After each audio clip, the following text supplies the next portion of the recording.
अध्याय 8।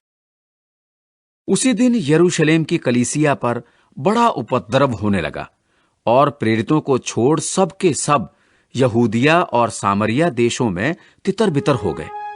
और भक्तों ने स्तिफनुस को कब्र में रखा और उसके लिए बड़ा विलाप किया। शाऊल कलीमिया को उजाड़ रहा था। वो घर घर घुसकर पुरुषों और स्त्रियों को घसीट-घसीट कर बंदीगृह में डालता था। जो तितर-बितर हुए थे वे सुसमाचार सुनाते हुए फिरे।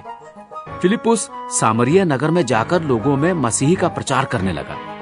जो बातें फिलिपुस ने कही उन्हें लोगों ने सुनकर और जो चिन्ह वो दिखाता था उन्हें देख-देख कर एक चित्त होकर मन लगाया, क्योंकि बहुतों में से अशुद्ध आत्माएं बड़े शब्द से चिल्लाती हुई निकल गई और बहुत से झोले के मारे हुए और लंगड़े भी अच्छे किए गए। उस नगर में बड़ा आनंद हुआ।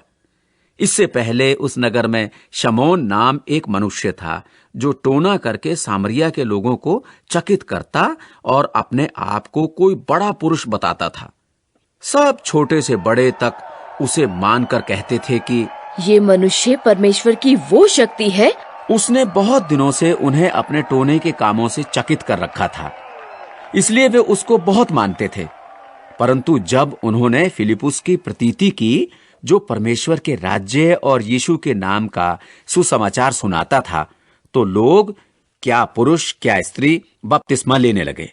तब शमौन ने आप भी प्रतीति की और बपतिस्मा लेकर वो फिलिपुस के साथ रहने लगा और चिन्ह और बड़े-बड़े सामर्थ के काम होते देखकर चकित होता था। जब प्रेरितों ने जो यरूशलेम में थे सुना कि सामरियों ने परमेश्वर का वचन मान लिया है, तो पतरस और यूहन्ना को उनके पास भेजा और उन्होंने जाकर उनके लिए प्रार्थना की कि पवित्र आत्माएं पाए, क्योंकि वो अब तक उनमें से किसी पर ना उतरा था। उन्होंने तो केवल प्रभु यीशु के नाम में बपतिस्मा लिया था। तब उन्होंने उन पर हाथ रखे और उन्होंने पवित्र आत्मा पाया। जब शमौन ने देखा कि प्रेरितों के हाथ रखने से पवित्र आत्मा दिया जाता है, तो उनके पास रुपए लाकर कहा, ये अधिकार मुझे भी दो कि जिस किसी पर हाथ रखूं वो पवित्र आत्मा पाए।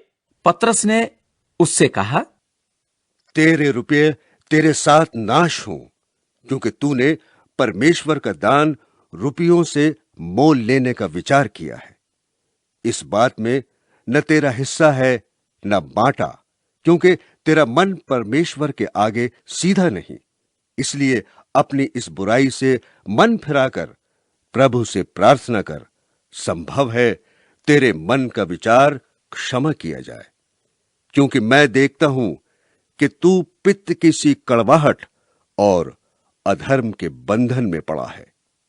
शमौन ने उत्तर दिया कि तुम मेरे लिए प्रभु से प्रार्थना करो कि जो बातें तुमने कही उनमें से कोई मुझ पर ना आ पड़े।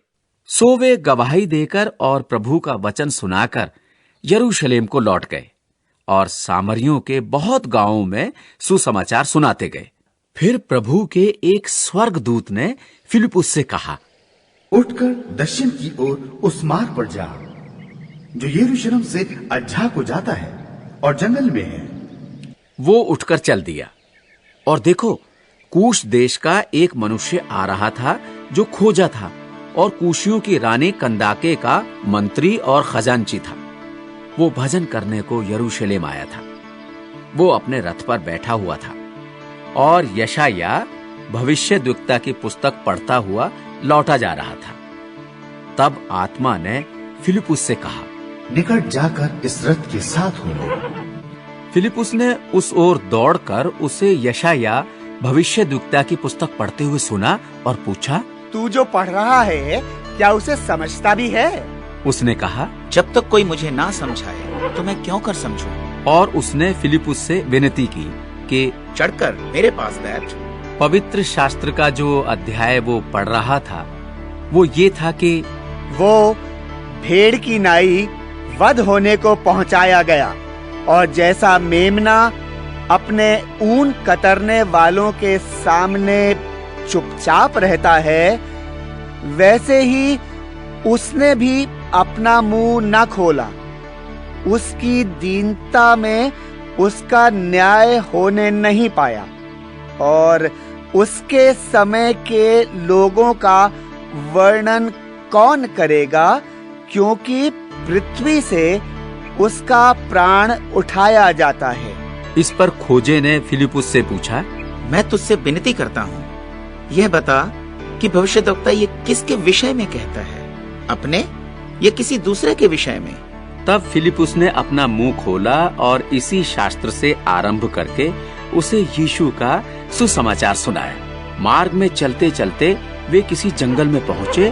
तब खोजे ने कहा, देख, यहाँ जल है, बपतिस्मा लेने में क्या रोक है? फिलिपुस ने कहा, यदि तू सारे मन से विश्वास करता है तो हो सकता है।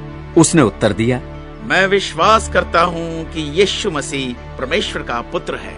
तब उसने रथ खड़ा करने की आज्ञा दी और फिलिपुस और खोजा दोनों जल में उतर पड़े और उसने उसे बपतिस्मा दिया। जब वे जल में से निकलकर ऊपर आए तो प्रभु का आत्मा फिलिपुस को उठा के ले गया। सो खोजे ने उसे फिर न देखा और वो आनंद करता हुआ अपने मार्ग चला गया। और फिलिपुस अशदोद में आ निकला और जब तक कैसरिया में ना पहुंचा तब तक नगर नगर सुसमाचार सुनाता गया।